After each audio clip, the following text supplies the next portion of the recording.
함께 기도하시겠습니다. 우리를 사랑하시는 거룩하고 자비로우신 아버지 하나님, 하나님의 은혜에 감사를 드립니다.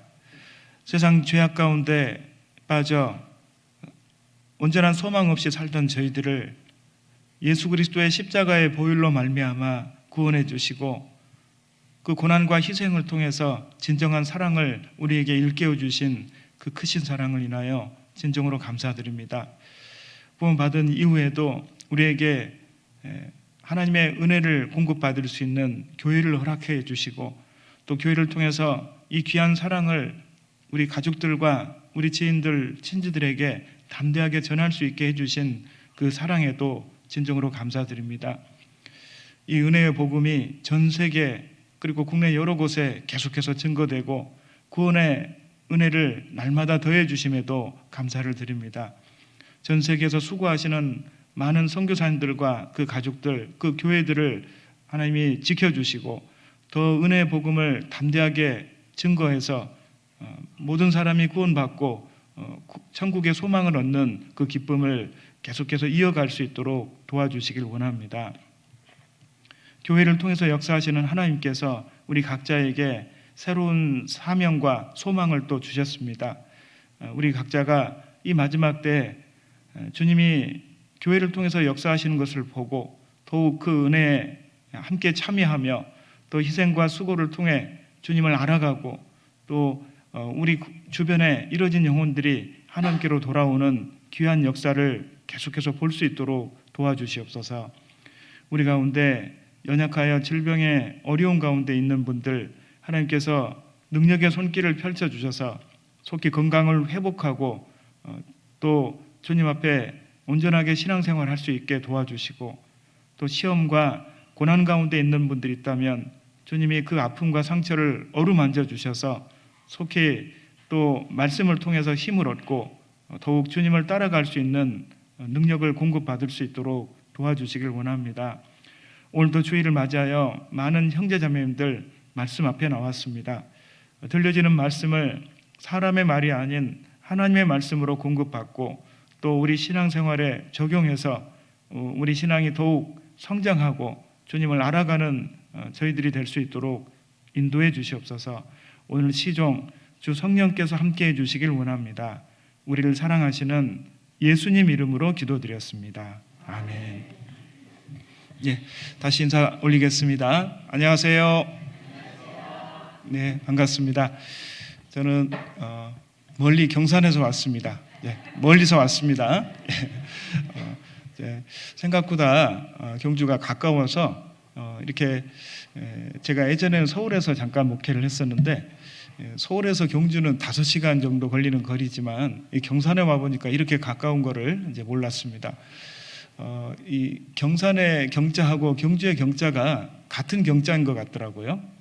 아무튼 같은 신라의 어떤 문화권을 가지고 있어서 이 경산에도 그 신라 유적들이 좀 있습니다. 그래서 삼성현이라고 해가지고 3명의 유명한 신라 시대에 그 이제 관련된 인물들도 있습니다. 그리고 화랑이 훈련했다고 하는 훈련 장소도 이게 경산에 있고 그렇더라고요. 이제 경산은 이제 특색이 저희 교회를 먼저 소개를 해드려야 되겠네요. 경산이 뭐 잘한 건 특별한 건 없지만 경산교회는 2019년 3월에 자립을 했습니다. 이제 대구교회에서 자립을 해서 이제 5년 정도 경과된 교회입니다. 그래서 부지런히 전도하고 있는 상황에 있고 또 경산시의 인구도 상당히 많더라고요. 와서 보니까 이제 28만 명 정도 되는 인구가 있고 대학이 많습니다. 국내에서는 아마 경산시가 대학이 제일 많은 걸로 알고 있는데 대학이 10개 정도 있습니다. 그리고 이제 경산의 이제 특징이 있다면 대학생의 인구가 3분의 1을 차지합니다. 9만 명이나 된다고 하더라고요. 그래서 이때 하나님께서 좀 더 빨리 교회를 세우실 수 있었을 텐데 그래도 이렇게 경산에 교회를 세우신 것은 저 많은 인구들 어찌할 거냐고 빨리 전도해서 한 사람이라도 더 하나님의 은혜를 깨닫고 같은 천국의 기쁨을 맛보라고 구원시켜 주신 것, 교회를 세워주신 것 아닐까, 이런 생각을 하게 됩니다. 우리 경주에도 많은 인구들이 계시잖아요. 더 많은 식구들이 구원받고 계속해서 교회가 더 활기차고 또 함께 하나님의 은혜를 찬양할 수 있는 그런 교회가 됐으면 좋겠습니다. 오늘 또 주일 말씀을 통해서 또 교훈받는 시간 갖도록 하겠습니다. 구약성경 사무엘상을 한번 찾아보도록 하겠습니다. 구약성경 사무엘상을 보시겠습니다. 사무엘상 5장 한번 보시겠습니다. 구약성경 415페이지입니다. 구약성경 415페이지 사무엘상 5장을 보시겠습니다. 1절부터 제가 읽어 올리도록 하겠습니다. 사무엘상 5장 1절부터 보시겠습니다. 블레셋 사람이 하나님의 궤를 빼앗아 가지고 에벤에셀에서부터 아스돗에 이르니라. 블레셋 사람이 하나님의 궤를 가지고 다곤의 당에 들어가서 다곤의 곁에 두었더니 아스돗 사람이 이튿날 일찍이 일어나 본즉 다곤이 여호와의 궤 앞에서 엎드러져 그 얼굴이 땅에 닿았는지라. 그들이 다곤을 일으켜 다시 그 자리에 세웠더니 그 이튿날 아침에 그들이 일찍이 일어나 본즉 다곤이 여호와의 궤 앞에서 엎드러져 얼굴이 땅에 닿았고 그 머리와 두 손목은 끊어져 문지방에 있고 다곤의 몸뚱이만 남았더라. 조금 건너가서 9절을 보시겠습니다. 그것을 옮겨간 후에 여호와의 손이 심히 큰 환난을 그 성에 더하사 성읍 사람의 작은 자와 큰 자를 다 합쳐서 독종이 나게 하신지라. 자, 또 건너가서 6장 1절을 보시겠습니다. 6장 1절. 여호와의 궤가 블레셋 사람의 지방에 있은 지 7달이라. 블레셋 사람이 제사장들과 복술자들을 불러서 이르되 우리가 여호와의 궤를 어떻게 할꼬 그것을 어떻게 본처로 보낼 것을 우리에게 가르치라. 자, 또 조금 더 건너가서 7절을 보시겠습니다. 7절. 그러므로 새 수레를 만들고 멍에 메어 보지 아니한 젖나는 소 둘을 끌어다가 수레를 소에 메우고 그 송아지들은 떼어 집으로 돌려보내고 여호와의 궤를 가져다가 수레에 싣고 속건제 드릴 금 보물은 상자에 담아 궤 곁에 두고 그것을 보내어 가게 하고 보아서 궤가 그 본 지경길로 올라가서 베세메스로 가면 이 큰 재앙은 그가 우리에게 내리는 것이요 그렇지 아니하면 우리를 친 것이 그 손이 아니요 우연히 만난 것인 줄 알리라. 그 사람들이 그같이 하여 젖나는 소 둘을 끌어다가 수레를 메우고 송아지들은 집에 가두고 여호와의 궤와 및 금지와 그들의 독종의 형상을 담은 상자를 수레 위에 실으니. 12절은 같이 읽겠습니다. 암소가 베세메스 길로 바로 행하여 대로로 가며 갈 때 울고 좌우로 치우치지 아니하였고 블레셋 방백들은 베세메스 경계까지 따라가니라. 오늘은 베세메스로 간 암소들이란 제목으로 말씀을 드리려고 합니다. 우리가 익히 이 말씀은 배워보신 분들도 있고 이 사건의 내용을 아시는 분들도 많이 계실 겁니다. 이 사건의 내용을 간단하게 요약을 해드리면 이렇습니다. 이스라엘의 왕이 있기 전에 사사시대 후반부에 하나님의 법궤를 블레셋 군대에게 빼앗긴 적이 있었죠. 엘리 제사장이 제사장으로 있던 시기에 이스라엘 백성들이 블레셋과의 전쟁에 하나님의 법궤를 가지고 갔다가 전쟁에 피했을 뿐만 아니라 법궤까지 빼앗기고 온 적이 있었습니다. 엘리 제사장의 두 아들 홈니와 비나스도 그 전쟁터에서 죽었죠.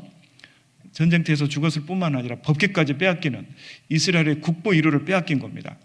그리고 그 블레셋 땅에 하나님의 법궤가 7달을 이렇게 머물러 있었던 시기가 있었습니다.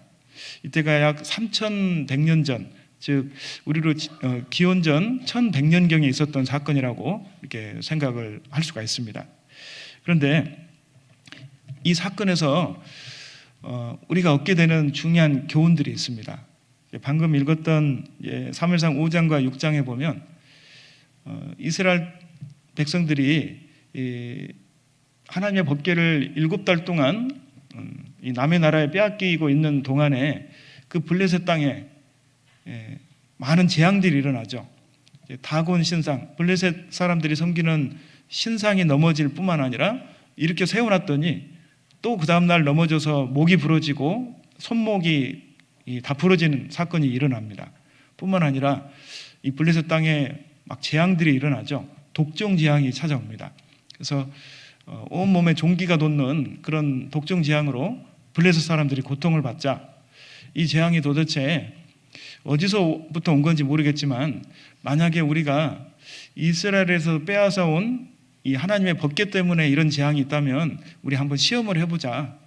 그래서 젖나는 소, 이제 한 번도 멍에 매보지 않은 젖나는 소 새끼들을 띄워놓고 이 소들이 과연 이스라엘 땅으로 곧장 간다면 이거는 진짜 이스라엘 사람들이 믿는 하나님이 내리신 재앙이 거다고 받아들이자. 이렇게 하고 이렇게 이 젖나는 소 둘을 이스라엘 땅으로 이렇게 수레에 매어서 하나님의 법궤를 돌려보내는 장면이 나옵니다.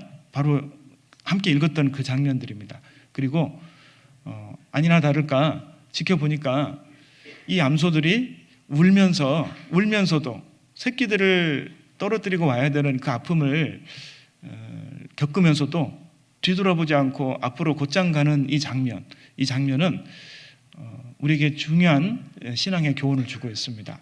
그리고 또 이 장면을 통해서 우리가 받아야 될 또 신앙의 중요한 어떤 덕목들이 있기 때문에 한번 배워보는 시간을 갖도록 하겠습니다. 자, 이 벳세메스로 곧장 직진해서 갔던 이 암소들은 누군가를 상징하고 있습니다. 그리고 이 벳세메스 암소들이 곧장 이스라엘 땅으로 향해서 갈 때 많은 세 가지의 장애물이 있었습니다. 세 가지의 문제가 있었거든요. 이 세 가지 문제를 갖고 있었음에도 이 두 마리 암소가 곧장 앞으로 가는 것은 또 우리에게 주는 중요한 신앙의 메시지가 있습니다. 이런 것들이 어떤 것들이 있는지 오늘 살펴보고 또 우리 신앙생활에 적용하는 기회를 가지시면 좋겠다고 여겨집니다. 자, 이 하나님께서 블레셋 땅에 여호와의 법궤가 7달 동안 있을 때 몇 가지 재앙을 내리시는 장면이 나오죠. 첫 번째는 다곤 신상이 넘어지고 또 목이 부러지고 그리고 또 독종 재앙이 일어나는 사건들이 방금 전에 읽었던 내용이 나옵니다. 자, 그 장면을 한번 보도록 하겠습니다. 자, 5장 1절 다시 한번 보시겠습니다. 자, 5장 1절입니다. 블레셋 사람이 하나님의 궤를 빼앗아 가지고 에벤에셀에서부터 아스돗에 이르니라. 블레셋 사람이 하나님의 궤를 가지고 다곤의 당에 들어가서 다곤의 곁에 두었더니, 자, 아스돗 사람이 이튿날 일찍 일어나 본즉 다곤이 여호와의 궤 앞에서 엎드러져 그 얼굴이 땅에 닿았는지라. 그들이 다곤을 일으켜 다시 그 자리에 세웠더니 그 이튿날 아침에 그들이 일찍 일어나 본즉 다곤이 여호와의 궤 앞에서 엎드러져 얼굴이 땅에 닿았고 그 머리와 두 손목은 끊어져 문지방에 있고 다곤의 몸뚱이만 남았더라. 자, 그 뒤에 아까 9절에도 보면 이스라엘 사람들이 이게 블레셋 땅에 독종 재앙이 일어나죠. 9절 보시죠. 그것을 옮겨간 후에 여호와의 손이 심히 큰 환난을 그 성에 더하사 성읍 사람의 작은 자와 큰 자를 다 쳐서 독종이 나게 하신지라. 다곤 신상이 블레셋 사람들이 섬기는 신상이 2번씩이나 넘어지고 또 목이 부러지는 사건, 그리고 독종 재앙이 일어난 사건은 바로 하나님이 하신 재앙이라고, 일으키신 재앙이라고 말씀하셨죠. 자, 왜 이런 재앙들을 블레셋 땅에 내리셨을까? 두 가지 이유가 있습니다. 첫 번째는 진짜 신은 하나님밖에 없다는 사실을 이방인들이 알게 하기 위한 목적이었습니다. 진짜 신은 세상에 5만 가지 신이 다 있다고 하지만 진짜 살아계신 신은 하나님 한 분밖에 없다는 것을 깨닫게 하기 위해서 여실하게 보여주신 재앙이었던 겁니다. 또 한 가지 이유가 있습니다. 자, 이 사건을 통해서 하나님이 살아있다는 것을 블레셋 사람들이 믿게 되면 다시는 이스라엘 땅을 침범하고 싶은 생각이 들까요? 안 들까요? 안 들겠죠? 야, 진짜 두려운 신이 있구나. 하나님이 이렇게 직접적으로 우리 땅에 재앙을 내리신다면 이 하나님 섬기는 이스라엘 민족을 함부로 건드려서는 안 되겠구나 하는 교훈을 받게 된다는 겁니다. 이 두 가지 이유 때문에 하나님께서 블레셋 땅에 재앙을 내리신 사건인데, 아까 우리 주일 암송하셨던 내용이 기억나실 겁니다. 바로 데살로니가 후서에 있는 그 말씀인데, 구원받은 성도들도 이 구별된 마음과 생각으로 세상에 살다 보면 어려움이 있어요, 없어요?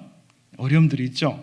직장 생활 속에서도 내가 음주를 하지 않고 구별돼서 그리스도인답게 살려고 하다 보면 괜한 핍박도 있고 오해도 받고, 또 안 믿는 가족들에게 또 때로는 미움도 받고 전도하다가 많은 어려움도 겪습니다.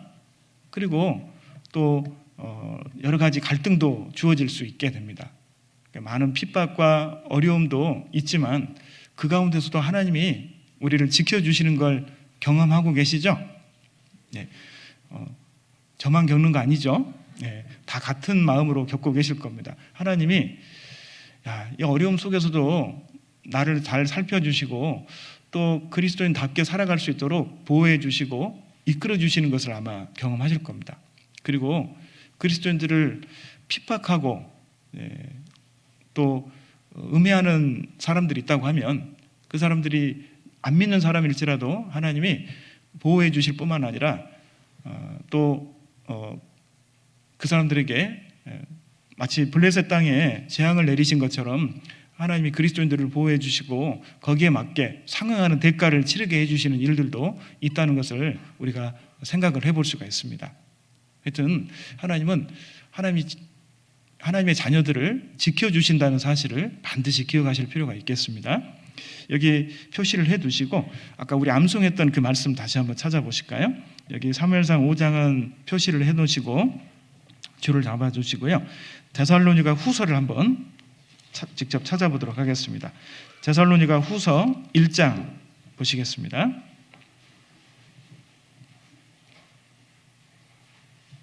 신약 333페이지, 신약성경 333페이지.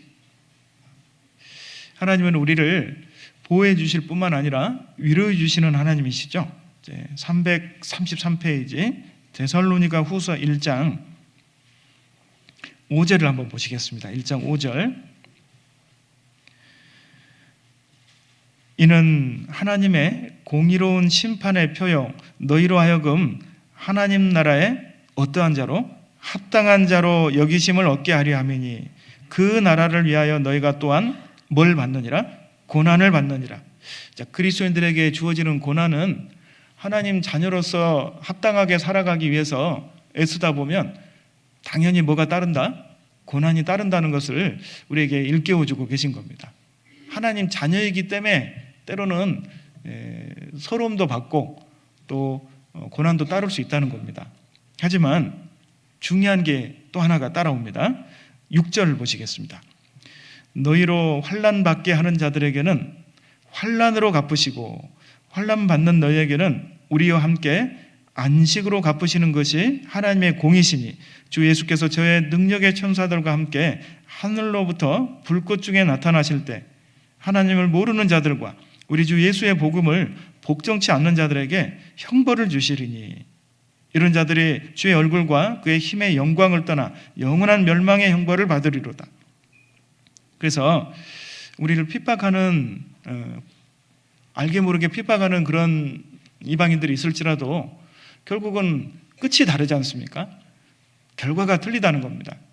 그래서 비록 당장 우리를 핍박하고 어려움을 주는 분들이 있을지라도 또 그 안에서 하나님께 의지하고 묵묵히 우리 자리를 지켜가는 것이 하나님의 뜻이라는 것을 우리가 배울 수 있게 됩니다.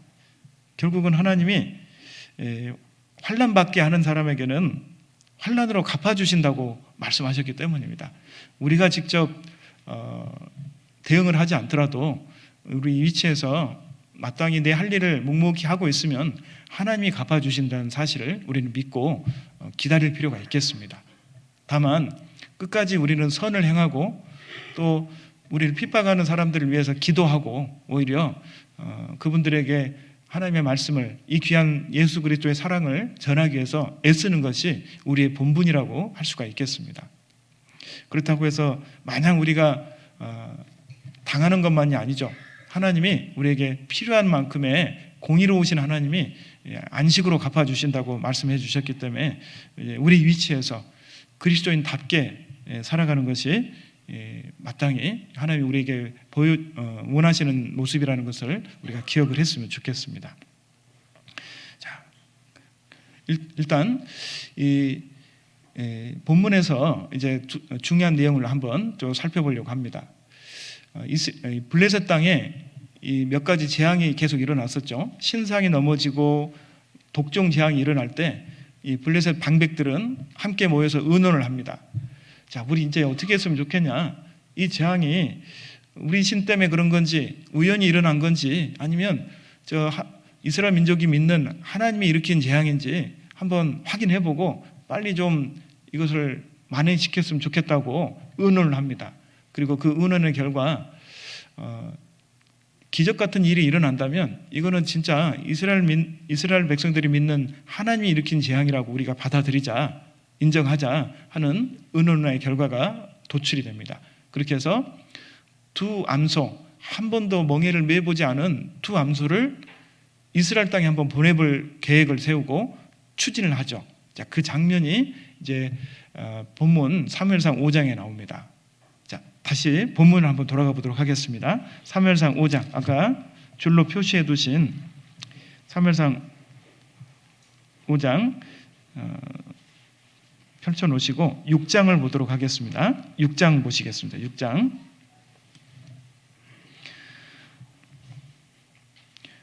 7절을 보시겠습니다.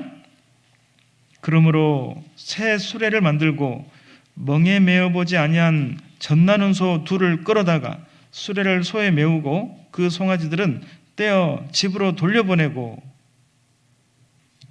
9절 보아서 걔가 그 본 지경길로 올라가서 베스메스로 가면 이 큰 재앙은 그가 우리에게 내린 것이요 그렇지 않으면 우리를 친 것이 그 손이 아니요 우연히 만난 것인 줄 알리라.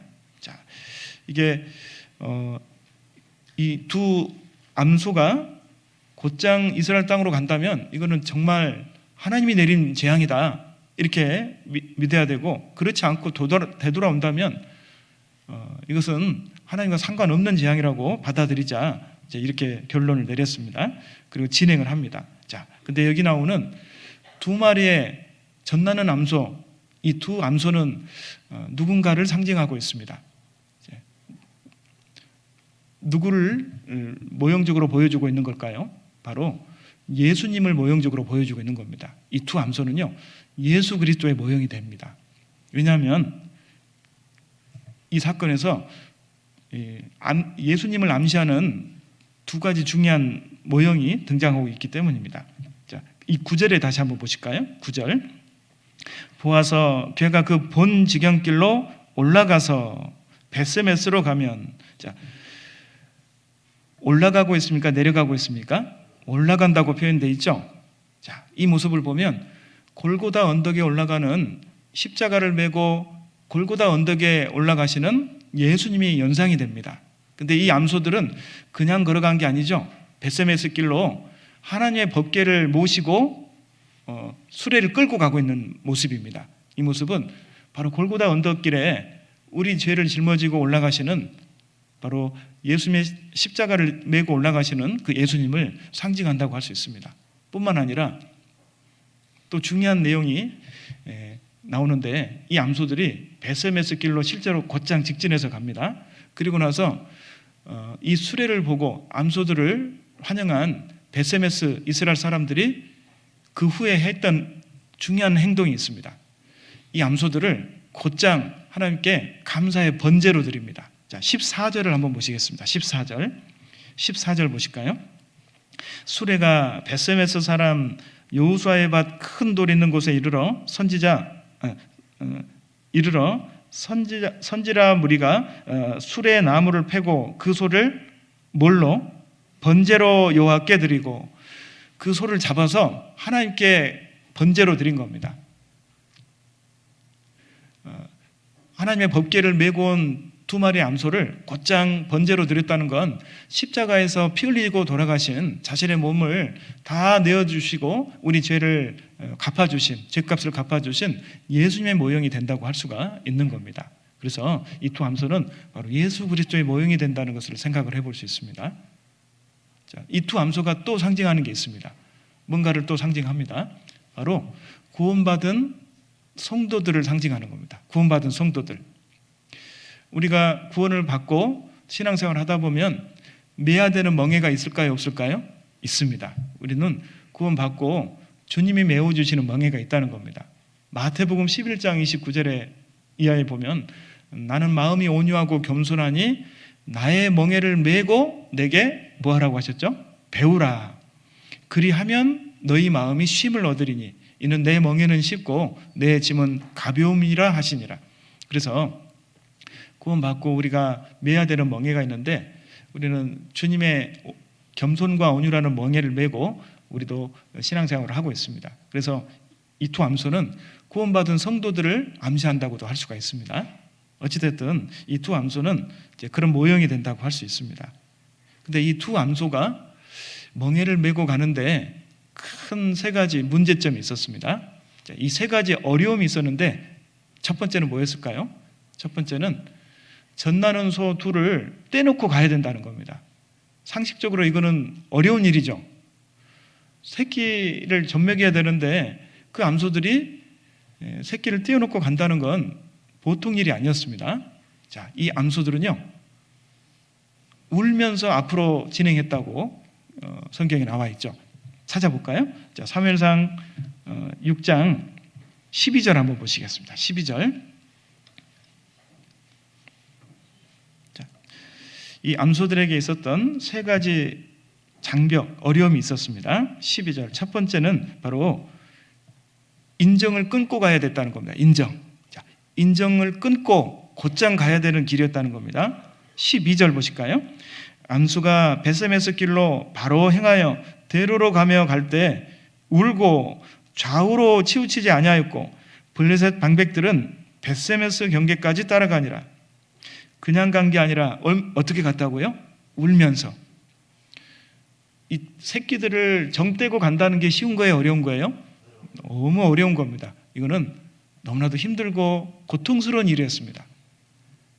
울었다는 것은 고통을 상징하고 있습니다. 고통스러운 일이지만 그럼에도 불구하고 이 2 암소는 하나님이 자신들에게 맡겨준 사명을 이루기 위해서 곧장 가고 있는 이 모습은 우리에게 뭔가 중요한 것을 가르쳐주고 있습니다. 신앙에 있어서 몇 가지 장애물이 있을 수 있다는 겁니다. 구원받고 신앙생활을 하는 데 있어서 첫 번째 장애물은 바로 인정줄이라는 겁니다. 인정줄. 이 인정줄이 신앙에 있어서 큰 장애물이 될 수도 있고 하나님을 보고 따라가는 길에 어려움과 장벽이 될 수 있다는 것을 말씀하고 있는 겁니다.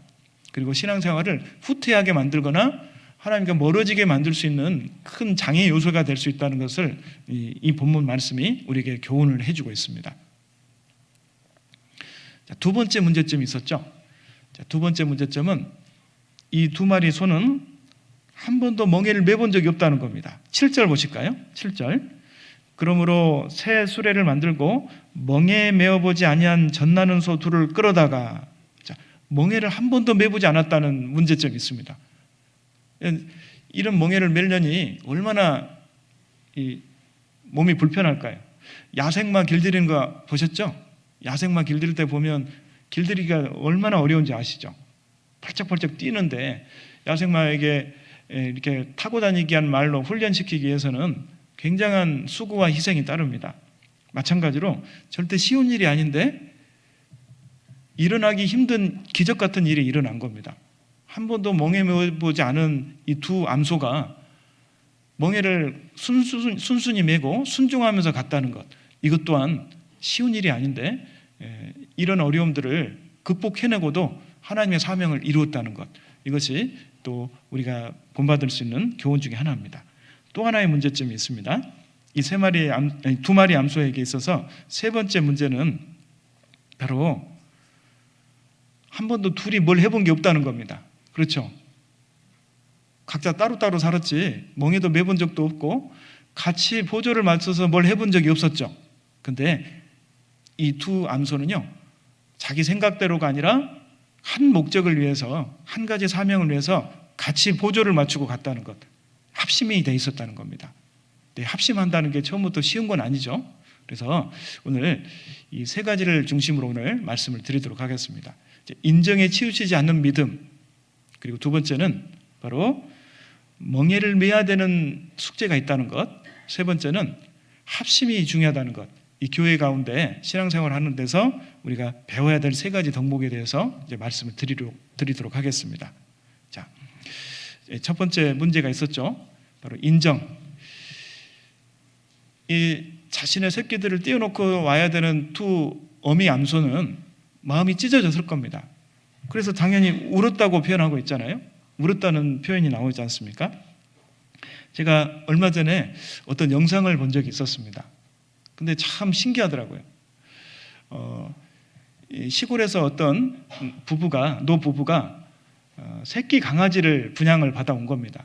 어미 개가 새끼를 8마리를 낳는데 그 중에 한 마리를 이제 이렇게 받아온 겁니다. 낳자마자 집에서 키우겠다고. 근데 갓 태어난 짐승들은 처음 보는 대상을 어미처럼 따르죠. 그래서 이 새끼 강아지를 데리고 와서 이 우사 있죠, 우사. 소 키우는 우사에다가 놓고 강아지 집을 거기다 만들어 놓고 키웠습니다. 근데 시간이 지나면서 이 강아지가요, 우사에 있던 그 소를 어미처럼 따르는 겁니다. 근데 이 소가 이제 팔 때가 된 겁니다. 주인이 이 소를 우시장에 팔아서 이제 좀 경제적으로 보탬을 만들려고 우시장에 팔았는데, 팔기 위해서 이 소를 끌고 가는데요, 그 강아지가요 눈물을 뚝뚝 흘리고 우는 거예요. 제가 그 장면을 본 적이 있습니다. 이 강아지도 소를 어미처럼 따르고 낑낑대고 우는 모습을 본 적이 있었습니다. 근데 그 소도 울더라고요. 제가 팔려가는 걸 안 것 같아요.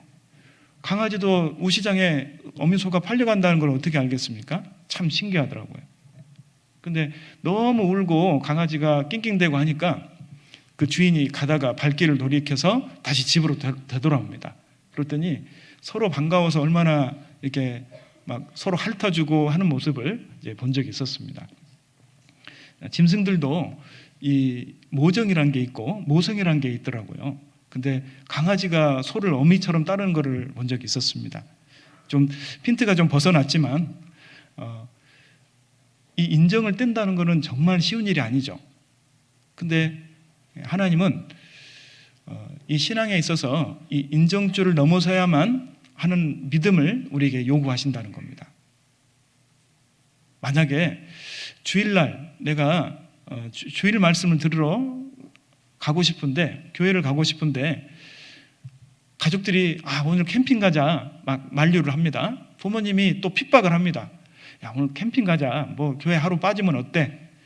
야, 너 언제부터 교회 다녔다고 그렇게 말씀 들으러 가냐고, 너무 교회 시간 많이 보내는 거 아니냐고 핍박을 하거나 회유를 할 수도 있습니다. 캠핑 가자고. 그럼 어떻게 해야 될까요? 한 번쯤인데 하고 이제 따라가면 안 되겠죠. 그것이 한 번이 두 번이 될 수가 있고 세 번, 네 번이 될 수가 있는 겁니다. 그건 아주 쉽습니다. 마귀는 교묘하게 인정줄로 사람을 묶으려고 합니다. 예수님께서 내가 곧 십자가에 못 박혀서 죽었다가 사흘 만에 다시 살아나게 될 거라는 말씀을 제자들에게 하신 적이 있었습니다. 그때 베드로가 용감하게 앞서서 얘기하죠. 예수님, 절대 그런 일 없을 겁니다. 제가 예수님 지켜드리겠습니다. 그렇게 이렇게 나서서 얘기를 하죠. 그때 예수님께서 뭐라고 베드로에게 말씀하셨죠? 사단아, 내 뒤로 물러가라 책망하셨죠. 사단이 베드로의 마음에 인정줄을 집어넣어서 예수님을 지켜줄 수 있을 것처럼 이렇게 예수님의 마음을 안심시키려고 하는 그런 전략을 펼치는 것을 예수님은 간파하셨던 겁니다. 사단아, 내 뒤로 물러가라. 인정이 신앙의 발목을 붙잡을 수 있다는 겁니다. 예수님이 베드로의 그 말에 인간적으로 보면 너무 고맙죠. 그래, 나는 너만 믿는다. 내가 좀 그 십자가 고난을 좀 안 받을 수 있도록 네가 좀 보탬이 되줬으면 좋겠다. 아마 이렇게 기대는 마음을 줄 수도 있었을 겁니다. 하지만 예수님은 하나님이 주신 그 사명을 이루기 위해서 이 벳세메스로 간 두 암소처럼 그 인정에 넘어가지 않았던 겁니다. 야, 나 생각해 주는 건 너밖에 없구나. 이렇게 고마워하신 게 아니었죠. 예수님은 하나님이 자신에게 주신 사명을 이루기 위해서 곧장 골고다 언덕길을 올라가야 되는 그 숙명의 길이 있었던 겁니다. 그 가운데는 어떤 것도 틈타고 들어올 수 없다는 것을 몸소 가르쳐 보여주셨습니다. 우리도 간혹 그럴 수가 있습니다. 주님을 보고 따라가는 길에 가족들이 너무 핍박을 하면 전도하다가 낙심이 되기도 하고, 내가 좀 가족들이 이렇게 핍박을 하는데 조금 맞춰가야 되지 않나 하면서 가족들에게 시간을 많이 투자를 하고 하다 보면, 눈치를 보다 보면 점점 이 신앙이 뒤로 뒤처지는 것을 경험하게 됩니다. 이제 주일 말씀 그렇게 잘 열심히 듣고 교제 잘 나오던 발걸음이 점점 무거워지고, 교제 나오면 어색해지고, 말씀 들으러 오면 말씀이 마음에 심어지는 게 아니라 졸립고, 이렇게 된다는 거죠. 내 마음이 식어가고 있다는 증거가 되는 겁니다. 내 마음이 식는 것을 마귀는 전략으로 쓰고 있습니다. 그리스도인에게 열정이라는 무기를 빼앗아가야 전도가 안 되죠. 그리스도인에게 열정이라는 무기를 빼앗아가 버리면 힘없는 그리스도인, 아무 쓸모없는 그리스도인이 될 수 있다는 겁니다. 그것이 마귀가 인정이라는 도구를 통해서 우리에게 쓰고자 하는 전략이라는 사실을 기억을 해야 될 겁니다. 잠언 29장에 있는 말씀 다들 잘 암송하고 계시죠? 사람을 두려워하면 뭐에 걸리게 되거니와 올무에 걸리게 되거니와 오직 여호와를 의지하는 자는 안전하리라. 사람을 두려워하고 눈치 보게 되면 점점 하나님께로부터 멀어지게 되고 하나님의 보호와 인도를 받지 못하게 됩니다. 그래서 양단 간에 때로는 결단을 해야 되는 경우도 분명히 생기게 됩니다. 그 중요한 믿음의 사건이 성경에 나와 있죠. 자, 그 귀하디 귀한 백세의 난 아들 이삭을 하나님이 번제로 바치라는 청천벽력 같은 명령을 받은 사람이 있었습니다. 누구죠? 아브라함입니다. 아브라함은 그 하나님의 명을 듣고 번민의 밤을 지새웠을 겁니다. 어떻게 하나님이 기적과도 같은 아들을 주셔놓고 그 아들을, 이 귀한 아들을 번제로 바치라고 하냐고. 아마 너무 고민이 되고 상심이 돼서 밤을 뜬 눈으로 지새웠을 겁니다. 근데 아브라함은 어떻게 했습니까? 결단을 했죠. 그래서 잠 충분히 자고 일어났을까요? 새벽같이 일어났을까요? 새벽같이 일어나서 아내 사라와 의논하지 않고 곧장 모리아 산으로 발길을 향합니다. 한번 찾아보실까요? 창세기 22장 보시겠습니다. 창세기 22장입니다.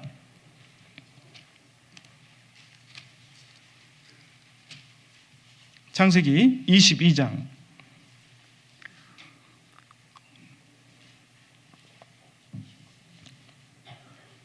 1절 보시겠습니다. 2절 보시겠습니다. 2절. 창세기 22장 2절. 여호와께서 가라사대 네 아들 네 사랑하는 독자 이삭을 데리고 모리아 땅으로 가서 내가 네게 지시하는 한 산 거기서 그를 뭐로 드리라? 번제로 드리라. 자, 이 2절의 말씀은 청천벽력 같은 하나님의 말씀이었죠. 하나님 어떻게 그런 일을 나한테 시키시냐고. 내가 그 입장이 됐다고 한번 생각해 보십시오.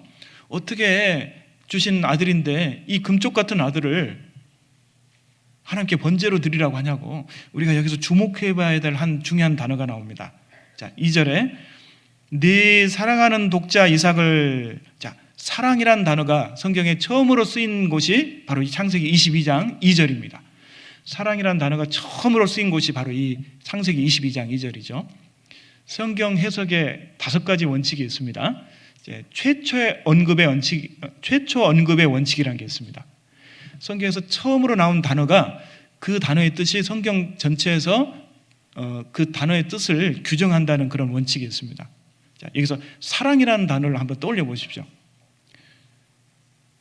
자신의 목숨보다 귀한 아들일까요? 아닐까요? 자신의 목숨보다 귀한 아들인 겁니다. 그런 아들을 번제로 바치라고 하니까 얼마나 기가 막힙니까? 하지만 번민의 밤을 지새운 이 아브라함은 결단을 내립니다. 3절 보실까요?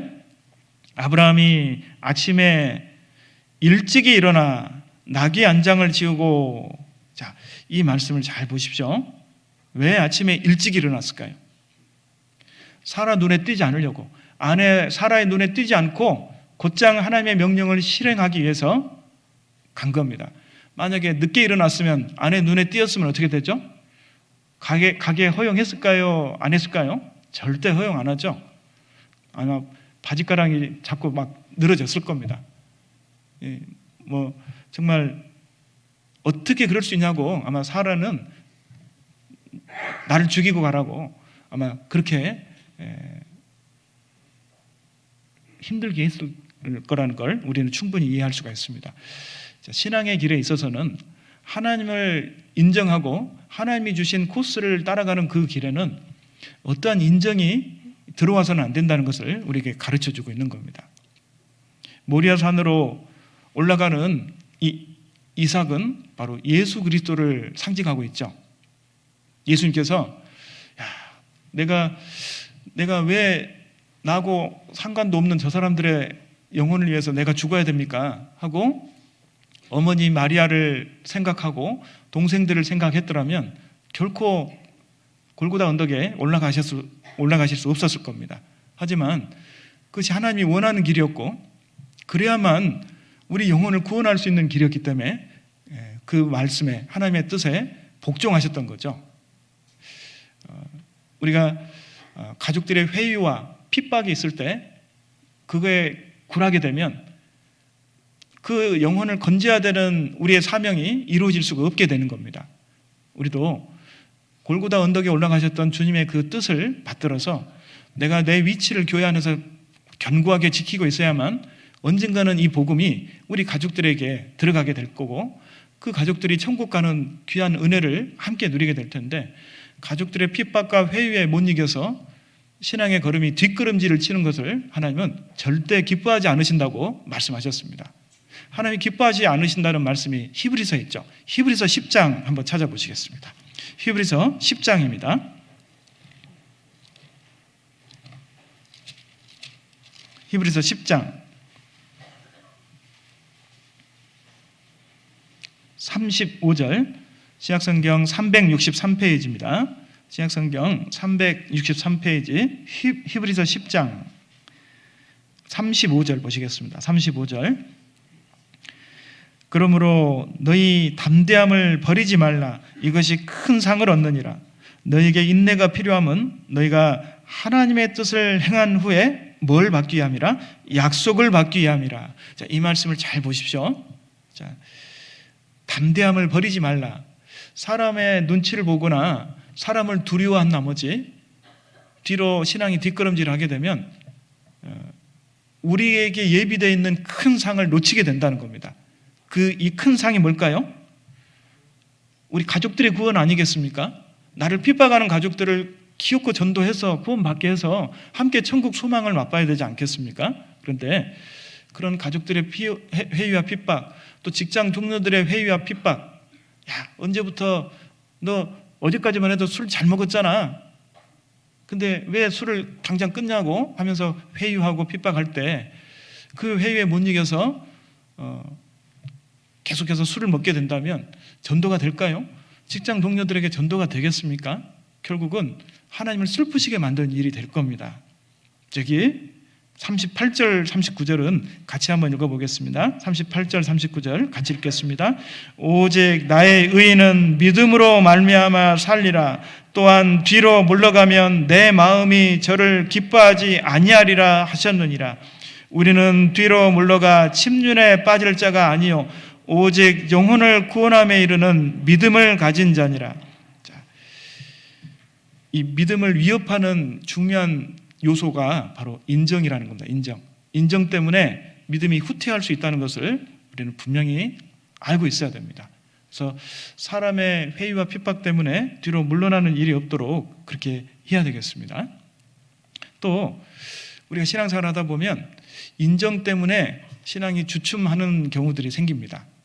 교회 안에서, 특히 교회 안에서 이렇게 이런 경우가 있을 수 있죠.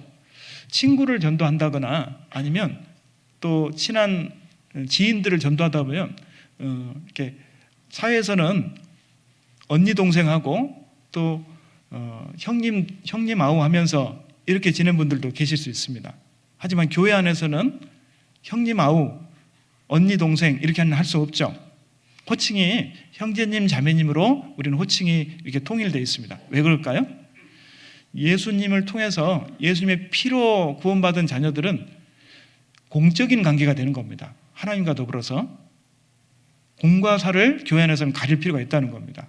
그래서 공적인 관계이기 때문에 사회에서는 형님 그리고 사회에서는 언니 될 수 있지만 교회 안에서는 호칭을 반드시 형제님 자매님으로 호칭을 하시는 것이 맞습니다. 예수 그리스도의 피값을 우리는 그 희생의 공로로 구원받은 거기 때문에 사적인 관계가 아니라 공적인 관계로 하나님 안에서 똑같은 형제 자매가 되어 있기 때문입니다. 그래서 이런 부분에 있어서 자칫 잘못하면 그 인정이 사회생활하면서 아니면 뭐 다른 관계로 인해서 교회 안에서 그 인정줄로 인해서 괜히 잘못된 문제가 생길 수도 있다는 겁니다.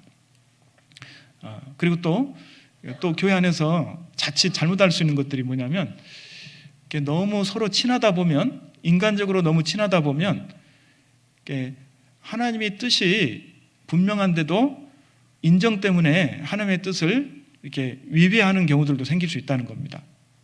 그래서 선을 좀 지켜줘야 되는데 너무 친하다 보니까 허물없이 서로 세하고 말을 함부로 하고 하면서 이렇게 서로 이렇게 부딪히는 경우들이 생길 수 있죠. 가까운 사이일수록 우리는 예의를 지켜주는 것이 필요합니다. 가까운 사이일수록 내가 함부로 할 대상이 아닙니다.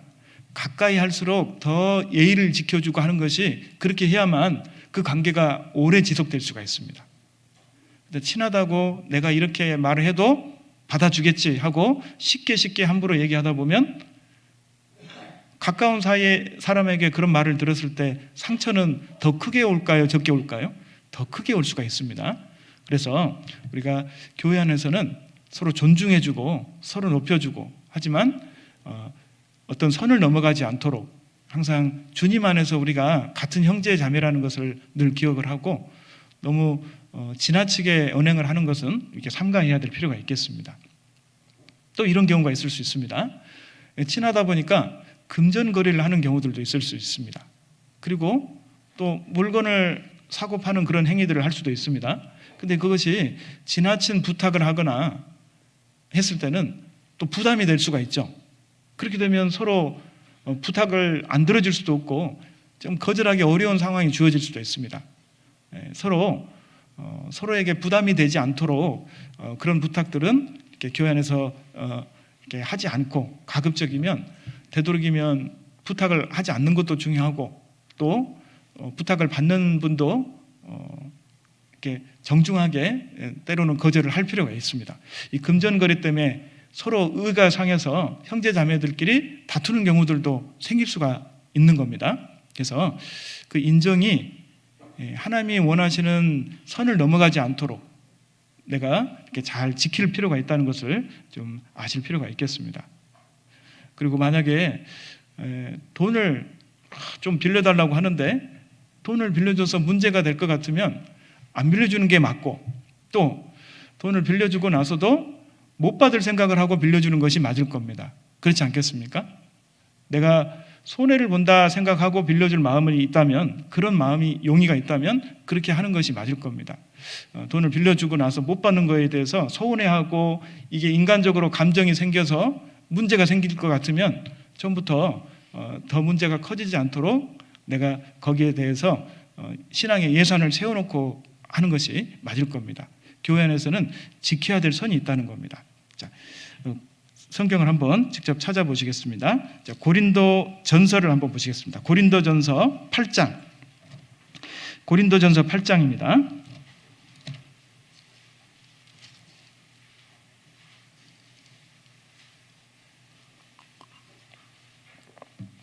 고린도전서 8장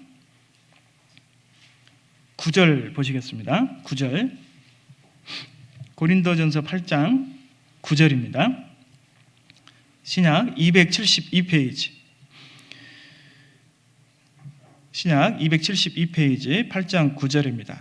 9절 같이 읽어보실까요? 그런즉 너희 자유함이 약한 자들에게 거치는 것이 되지 않도록 조심하라. 자, 이 말씀은 바울 사도가 한 말씀인데 어떤 예를 들어서 한 거냐면 고린도 교회에 문제가 있었습니다. 어떤 문제냐면 이 교회가 생기고 얼마 안 되다 보니까 이 고린도 지역은 원래부터 우상 숭배가 아주 극심했던 지역이었습니다. 모든 온갖 신을 섬기던 곳이다 보니까 우상의 제물을 우상에게 절하고 이 제물을 올리는 것이 습관이 되어 있었습니다. 근데 교회 생기고 나서도 이 습관을 잘 버리지 못하는 분들이 이렇게 교회 안에서 이렇게 막 우상에게 올려진 제물을 먹는 일이 누가 보게 된 겁니다. 그러다 보니까 그것이 서로 문제가 되고 어떻게 그럴 수 있냐고, 하나님을 섬기는 사람이 우상의 제물을 먹어야 되냐고 하면서 이런 게 거리낌이 되고 문제가 된 적이 있었습니다. 그래서 바울 사도가 이거를 정리해 주는 차원에서 이런 말씀을 한 겁니다. 그런즉 너희 자유함이 약한 자들에게 거치는 것이 되지 않도록 조심하라. 먼저 구원받은 성도가 이렇게 언행을 쉽게 했다가 구원받고 얼마 안 된 분들에게 문제가 되는 일이 없도록 조심해야 된다는 그런 말씀을 하고 있는 겁니다. 10절 보시겠습니다. 지식 있는 네가 우상의 집에 앉아 먹는 것을 누구든지 보면 그 약한 자들의 양심이 담력을 얻어 어찌 우상의 제물을 먹게 되지 않겠느냐. 그러니까 서로 죄짓게 된다는 거죠. 그러면 네 지식으로 그 약한 자가 멸망하나니 그는 그리스도께서 위하여 죽으신 형제라. 이같이 너희가 형제에게 죄를 지어 그 약한 양심을 상하게 하는 것이 곧 그리스도에게 죄를 짓는 것이니라. 13절은 같이 읽겠습니다. 그러므로 만일 식물이 내 형제로 실족케 하면 나는 영원히 고기를 먹지 아니하여 내 형제를 실족치 않게 하리라. 그래서 교회의 덕을 세우기 위해서 정말 조심해야 된다 하는 것을 이게 가르쳐주고 있습니다. 그래서 이 인정 때문에 서로에게 얽히는 일이 없도록 하라는 이제 그런 말씀들을 지금 하고 계신 겁니다. 그래서 이 베스메스로 간 암소들이 이 첫 번째 통과해야만 했던 문제점은 바로 인정줄을 끊고 가야만 했다는 것. 하나님이 주신 사명을 이루기 위해서 자신들에게 그 고통과 어려움이 있지만 새끼들을 띄워놓고 가야 되는 고통이 있었지만 암소들은 하나님이 주신 사명을 이루기 위해서 자기 할 일을 묵묵히 해 나갔다는 것에 우리가 주목할 필요가 있겠습니다. 자, 그리고 두 번째 이 암소들에게 있었던 문제점이 있었죠. 암소들에게는 이 두 암소는 한 번도 멍에를 매보지 않았다는 겁니다. 이제 그리스도인들도 매야 되는 멍에가 있다는 것 아시죠? 이제 아까 마태복음 11장에 말씀하신 것처럼 나는 마음이 온유하고 겸손하니 나의 멍에를 메고 내게 배우라. 메고 배워야 되는 멍에가 있다는 겁니다. 그러면 그리스도인들이 메야 되는 멍에들은 어떤 것이 있을까요? 첫 번째는 죄와 구별돼야 되는 멍에가 있습니다.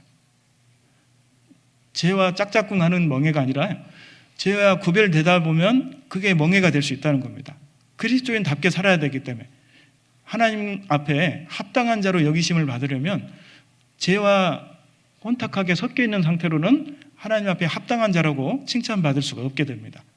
죄와 구별되려고 하다 보면 핍박이 따를 수 있고 또 회유가 따를 수가 있습니다. 하지만 나는 내 길을 하나님 앞에 지키겠다는 그 각오와 다짐이 있다면 하나님이 보호해 주시는 것을 경험할 수 있습니다. 또 그리스도인들이 매야 되는 멍에가 또 뭐가 있을까요? 온유와 겸손이라는 멍에입니다. 온유. 교회 안에서는 항상 겸손해야 되고 항상 하나님 앞에 자신을 낮추는 자세가 필요합니다. 그런 멍에를 메고 가야만 하나가 될 수가 있습니다. 서로 각자 자기 주장을 하고 자기 생각이 옳다고 자꾸 이제 고집을 내세우게 되면 이렇게 시끄러워지고 이렇게 하나의 뜻이 나오기가, 하나의 뜻으로 마음이 모이기가 힘들어지게 되죠. 그래서 다른 사람을 존중해주고 또 내 생각은 이럴 수 있지만 다른 사람도 또 다른 생각을 가질 수는 있습니다. 중요한 것은 하나의 결론이 나왔을 때는 그 결론에 따라주는 것이 맞습니다.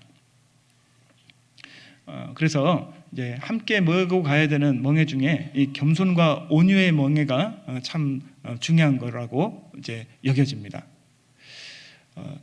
서로 생각은 다를 수 있지만 틀린 것이 아니라는 것을 우리가 알 필요가 있습니다.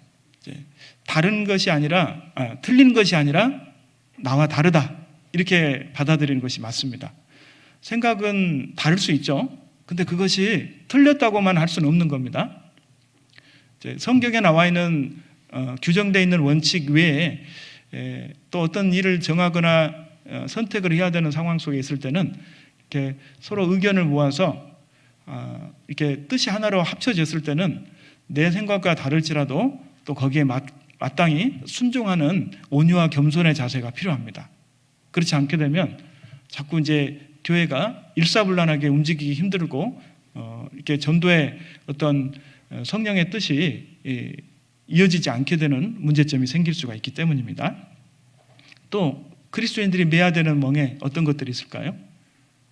이렇게 경제적인 문제가 될 수도 있고 전도의 문제가 될 수도 있고 이제 가정적인 문제도 있을 수 있습니다. 그리고 직장 안에서의 여러 가지 문제, 여러 가지 이런 멍에들이 있을 수 있죠. 네, 그 멍에는 매야 되는 멍에라고 말씀을 하셨습니다. 자, 누가복음 9장을 한번 보시겠습니다. 누가복음 9장 직접 찾아보시겠습니다. 누가복음 9장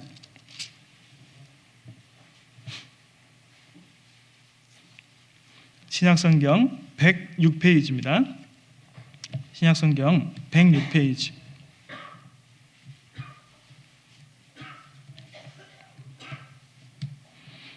누가복음 9장 23절입니다. 누가복음 9장 23절. 자, 23절은 같이 한번 읽어보겠습니다. 또 무리에게 이르시되 아무든지 나를 따라오려거든 자기를 부인하고 날마다 제 십자가를 지고 나를 좇을 것이니라. 제 십자가, 이게 마태복음 11장에 나와 있는 내 멍에입니다. 내 멍에.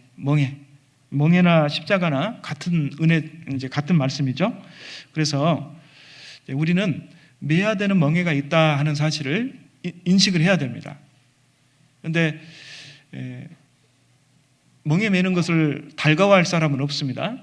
하지만 이 멍에는 내가 반드시 매야 되는 멍에고 또 그것이 하나님이 나를 통해서 은혜를 제공해 줄 수 있는 수단이 된다는 겁니다. 멍에가 당장 매는 데는 고달프고 힘들 수 있지만 은혜의 통로가 된다는 거 아십니까? 자, 예수님이 만약에 십자가를 매지 않으셨으면 우리가 구원받을 수 있었을까요? 십자가는 예수님께는 숙명이었습니다. 매기 실은 가장 끔찍한 거였습니다. 하지만 그 십자가가 우리가 구원받는 통로가 될 수 있었기 때문에 예수님은 당연하게 여기고 그 십자가를 메고 골고다 언덕을 올라가셨습니다. 근데 예수님이 매신 멍에 십자가가 있는데 우리는 그 멍에 매는 것을 힘들어하고 피하게 된다면 하나님이 은혜의 통로로 쓰시려고 주신 멍에가 있고 십자가가 있는데 그것을 피하려고 하게 된다면 그 축복은 점점 멀어질 수밖에 없겠죠. 자, 그래서 이 십자가를 매는 데 있어서 전제 조건이 여기 따라 붙습니다. 23절 중간에 보실까요? 아무든지 나를 따라오려거든 자기를 어떻게 하고 부인하고. 자, 자기를 부인한다는 건 뭡니까? 자기 방법, 자기 편리, 자기 생각 내려놓는 것을 자기를 부인하고라고 표현하는 겁니다. 내 생각은 이렇게 가고 싶지만 그래도 하나님의 뜻이라면 이 길로 가야 된다는 겁니다. 하나님이 정하신 코스가 있기 때문에 그 코스대로 갔을 때 그 끝에는 반드시 축복이 따라옵니다. 내가 모르고 있을 뿐이죠. 그래서 매야 되는 멍에가 있다는 사실을 인식을 해야 되고, 그러려면 자기 생각을 내려놓는 것이 전제 조건이 되어 있습니다. 자기를 부인하고, 이것이 바로 온유와 겸손이라는 멍에입니다. 자기를 부인한다는 건 내 생각을 하나님 앞에 내려놓고 받아들이는 거죠. 그게 온유와 겸손한 자세 아니겠습니까? 근데 중요한 또 약속이 따라옵니다. 나의 멍에를 메고 내게 배우라. 그러면 너희 마음이 뭘 얻는다고 말씀하셨죠? 쉼을 얻으리니. 매는 멍에 속에서 쉼이 있다는 겁니다. 자, 예를 들어보면 이럴 수 있습니다. 오늘 주일인데, 그리고 수요 말씀이 있는데, 그리고 오늘 모임이 있는데, 오늘은 좀 쉬고 싶다. 몸이 아파서 너무 쉬고 싶다. 그런 경우들도 있을 수 있습니다. 그럴 때 마음이 저울질이 되죠. 마음이 저울질이 되지만 그래도 내가 교회 가서 말씀 들어야지 하고 이렇게 나오고 말씀 들으면은 처음에는 힘들었던 그 몸이 말씀 듣고 또 교제 참여하고 나오면서 그 발걸음이 무거우시던가요? 가벼우시던가요? 가벼우셨죠? 오길 잘했다. 오늘 직장에서 회식이 있었는데 회식 빨리 마치고 오길 잘했다. 늦게라도 참여하길 잘했다. 오늘 교회에서 봉사가 있는데 이 봉사 내가 빠지면 안 되는 봉사인데 또 자꾸 저울질이 될 때가 있을 수 있습니다. 오늘 식당 봉사 있는데, 근데 식당 봉사에 내도 참여해야지. 교회에서 어떤 형제님들끼리 봉사가 있는데 내가 참여해야지. 근데 육신적인 마음은 참여하기 싫은 마음도 있을 수 있습니다. 근데 그래도 그거를 다 내려놓고 자기를 부인하는 과정이죠. 그래도 가야지. 내가 빠지면 어느 형제가 더 고생할 거고, 내가 빠지면 어떤 자매가 더 고생할 텐데 나라도 참여해야지 하고 갔을 때, 그 봉사에 참여하고 모임에 참여했을 때 돌아오는 발걸음은 훨씬 가벼울 수 있는 겁니다. 그것이 쉼을 얻는다고 하신 말씀입니다. 근데 가기 싫다고 해서 오늘 몸이 힘들고 또 오늘은 이런 핑계 저런 핑계가 있으니까 이렇게 자꾸 빠지게 되면 마음이 편하든가요, 불편하든가요? 갈 수 있었는데 내가 안 간 거에 대해서 하나님 앞에 죄송한 마음이 계속 올라오고, 내가 있어야 될 곳에 있지 않은 것에 대해서 마음이 불편한 것이 그리스도인이 느끼는 감정입니다. 그것은 성령이 주시는 마음이죠. 내가 있어야 될 곳에 있지 않음으로 인해서 불편한 마음, 그것은 성령이 우리 안에서 탄식하고 있는 거라고 할 수 있습니다. 하지만 고난이 있는 곳에, 형제 자매들이 수고하고 희생하고 헌신하는 곳에 나도 힘들지만 같이 힘을 보태주면 마음이 어떻게 되든가요? 그래도 오길 잘했다. 그래도 함께하길 잘했다. 이런 마음들이 올라옵니다. 우리 1년 중에 제일 많은 우리 형제 자매님들이 모이는 곳이 있죠. 학예 수양회입니다. 학예 수양회 때 같이 막 봉사하고 그 더운 열기 속에서 식당 조리하고 막 땀 뻘뻘 흘리면서 봉사하는데, 같이 참여했을 때 몸은 힘들지만 하나님이 주시는 묘한 희열과 기쁨이 있죠.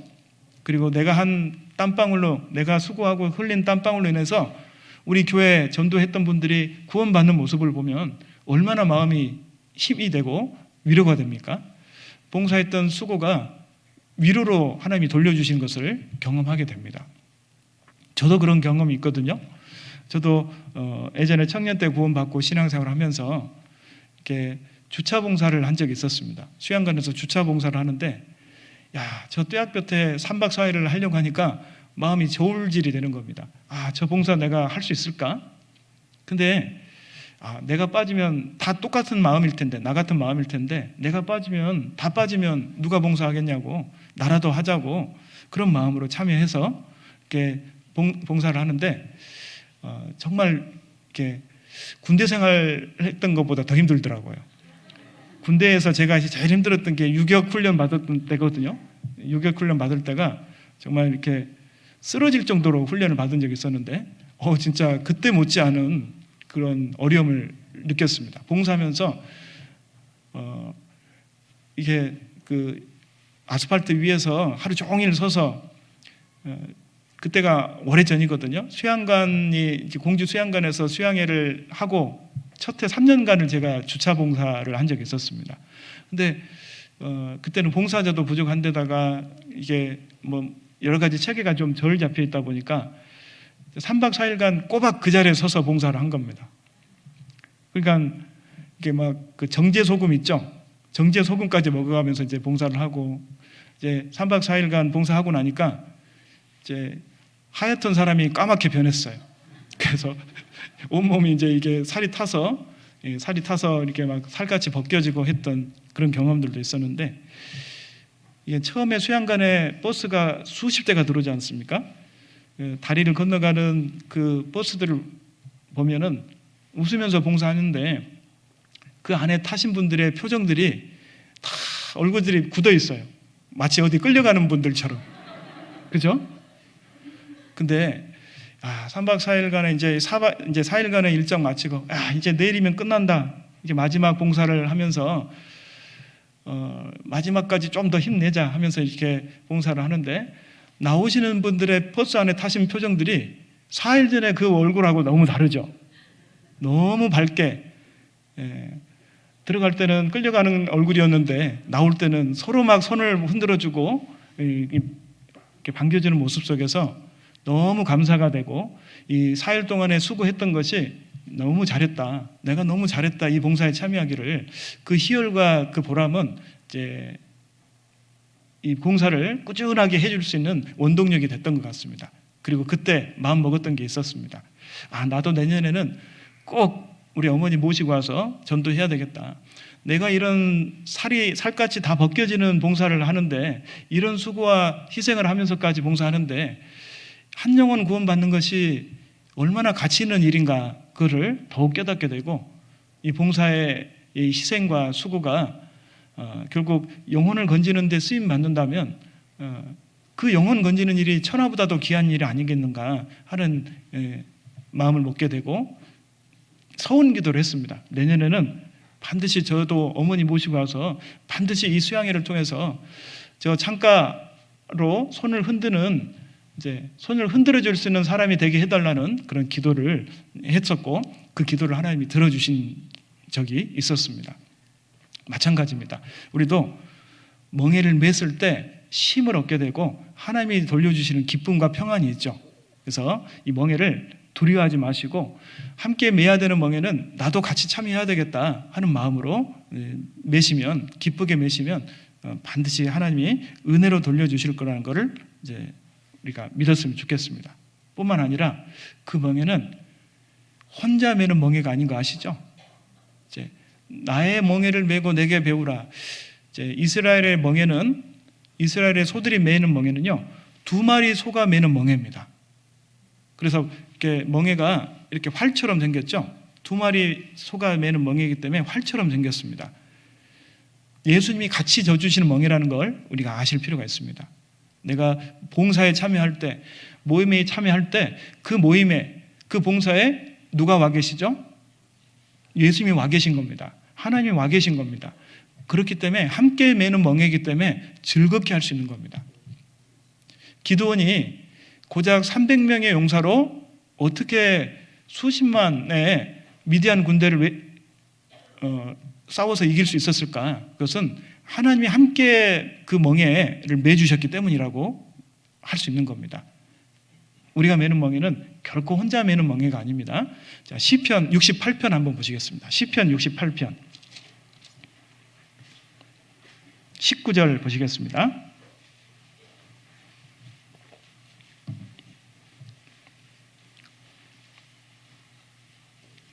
시편 68편 19절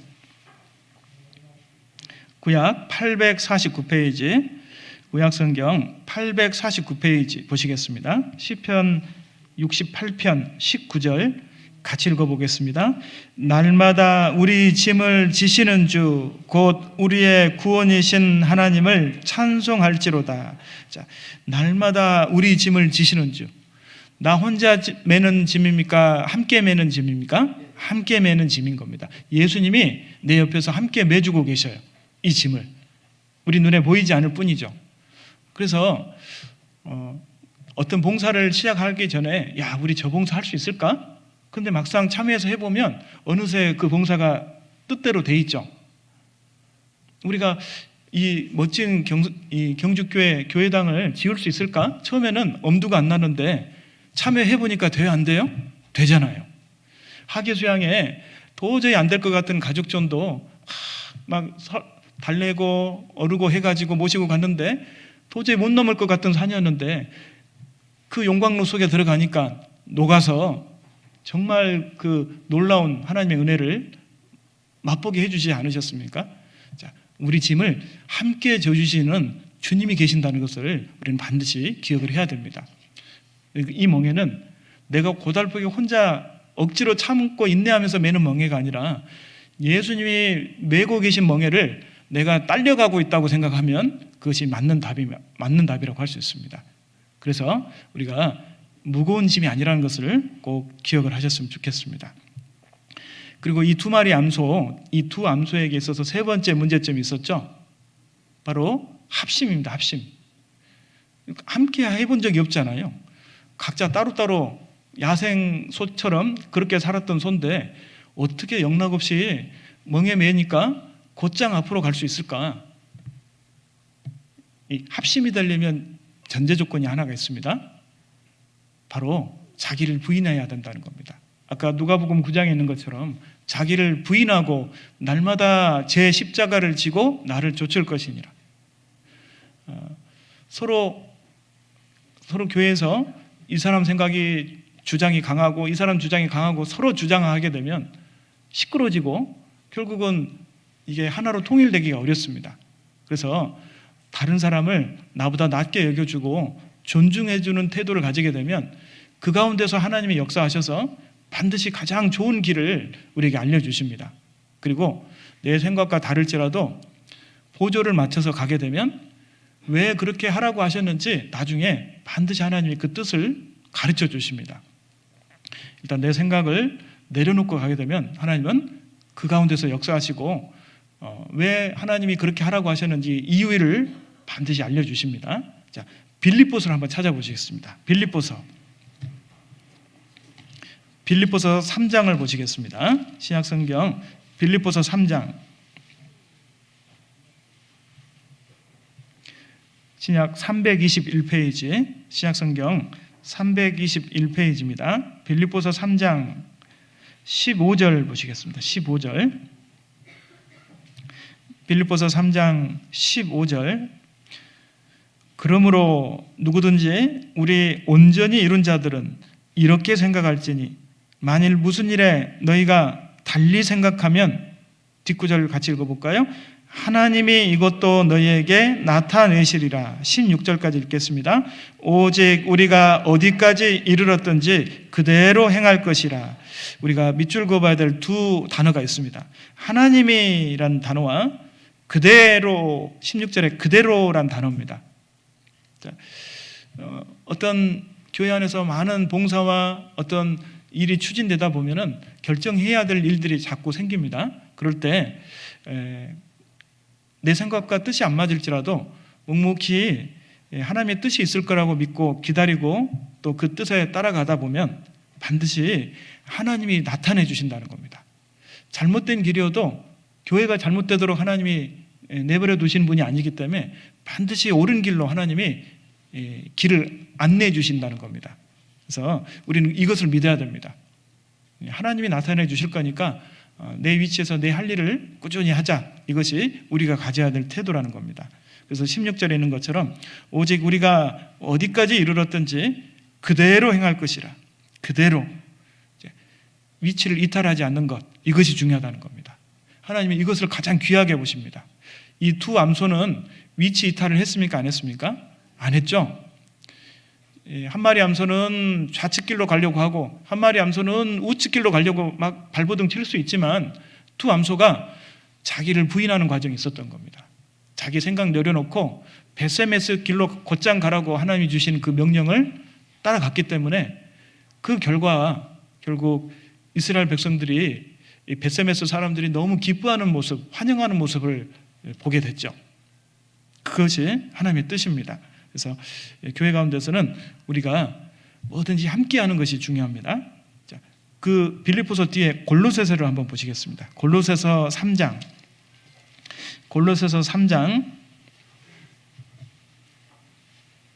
1절을 한번 보시겠습니다. 골로새서 3장 1절입니다.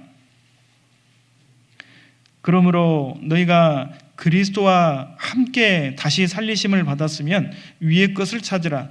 거기는 그리스도께서 하나님 우편에 앉아 계시느니라. 위의 것을 생각하고 땅의 것을 생각지 말라. 이는 너희가 죽었고 너희 생명이 그리스도와 함께 하나님 안에 감추었음이니라. 4절은 같이 읽겠습니다. 우리 생명이신 그리스도께서 나타나실 그때 너희도 그와 함께 영광 중에 나타나리라. 어떤 단어가 반복되고 있습니까? 함께란 단어가 3번이나 나오죠. 이 골로새서 3장과 4장은 함께장입니다. 함께장. 고린도전서 13장은 사랑장, 히브리서 11장은 믿음장, 골로새서 3장 4장은 함께장입니다. 4장도 한번 볼까요? 골로새서 4장 7절 보시겠습니다. 골로새서 4장 7절. 두기구가 내 사정을 다 너에게 알게 하리니 그는 사랑을 받는 형제요 신실한 일꾼이요 주 안에서 함께 된 종이라. 내가 저를 특별히 너에게 보낸 것은 너희로 우리 사정을 알게 하고 너희 마음을 위로하게 하려 함이라. 신실하고 사랑을 받는 형제 오네시모를 함께 보내노니 그는 너에게서 온 사람이라. 저희가 여기를 다 너에게 알게 하리라. 나와 함께 갇힌 아리스다고와 그리고 11절 유스도라 하는 예수도 너에게 문안하니 저희는 할례당이라. 이들만 하나님 나라를 위하여 뒤에 같이 읽어보시죠. 함께 역사하는 자들이니 이런 사람들이 나의 위로가 되었느니라. 자, 여기도 함께란 단어가 4번이나 나오죠. 그래서 심지어는 바울 사도가 로마 감옥에 갇혀 있는데 자기도 같이 로마 감옥에 자진해서 갇힌 사람이 있었다는 겁니다. 바로 아리스다고 그리고 마가복음을 기록한 마가가요. 이 바울 사도를 옥바라지 하기 위해서 같이 갇힌 겁니다. 바울 사도 혼자 내버려 둬서는 안 된다. 함께 죽고 함께 살아야 되겠다. 이제 그런 마음으로 생사를 함께 했던 이런 중요한 동역자들이 있었기 때문에 바울 사도가 끝까지 사역을 완수할 수 있었던 거죠.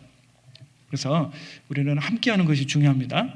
교회에서 나 아니면 누가 하랴, 다른 분이 아니어도 나라도 해야 되겠다 하는 마음으로 하면은 다른 분들이 자꾸 모여들고 이 모닥불은 점점 활활 타오르게 되어 있습니다. 모닥불은 어떻게 하면 쉽게 꺼뜨릴 수 있죠? 흩어놓으면. 근데 흩어놓으면 모닥불은 피워질 수 없는데 모아놓으면 또 뭐가 또 피어오르기 시작하죠? 불이. 이제 우리 경주교회가 그런 불이 활활 타오르는 이제 함께하는 그런 교회, 내가 함께하는 속에서 이 경주교회가 더 복음이 활활 타오르고 주님께 쓰임받는 교회가 되기를 소망합니다. 이 2마리 암소는 곧장 벳세메스 길로 갔고 결국 하나님께 영광을 돌릴 수 있게 됐습니다. 우리도 마찬가지로 그런 마음으로 이 3가지의 어려움이 있지만 그 어려움을 하나님을 의지하고 또 극복해 나가면서 주님이 주시는 귀한 열매를 얻었으면 좋겠습니다. 함께 기도하시겠습니다. 하나님 감사합니다. 정말 죄 많은 저희들, 너무나도 부족한 저희들을 아껴주시고 자신의 목숨까지 내어주시면서 사랑해 주신 그 결과로 우리가 구원을 받았습니다. 그리스도의 십자가의 희생과 고난이 있었기에 우리가 천국이라는 영광을 얻은 것처럼 우리의 고난을 통해서 하나님의 영광 받으시고 또 우리 주변의 사람들이 하나님이 주시는 영광을 얻을 수 있도록 도와주시길 원합니다. 우리가 그리스도인으로서 이 세상을 살아가는데 많은 어려움들이 있습니다. 복음을 전할 때 겪는 서러움과 또 핍박, 또 아픔도 있지만, 또 봉사하면서 겪는 어려움도 있지만 주님이 그 가운데 함께 하시고 계시고 또 우리 짐을 날마다 함께 져주신다는 사실을 통해 위로를 얻게 됩니다. 우리 경주교회 형제 자매님들, 목사님을 중심으로 더욱 한마음 한뜻이 되고 정말 이 경주에 이뤄진 영혼들을 더 많이 인도해서 이제 구원의 역사가 활활 타오르는 그런 교회가 될 수 있도록 도와주시옵소서. 우리 삶 가운데 끝까지 함께 해주시고 주님을 위해서 살 수 있는 힘과 능력을 공급해 주시길 원합니다. 우리를 사랑하시는 고마우신 예수님 이름으로 기도드렸습니다. 아멘.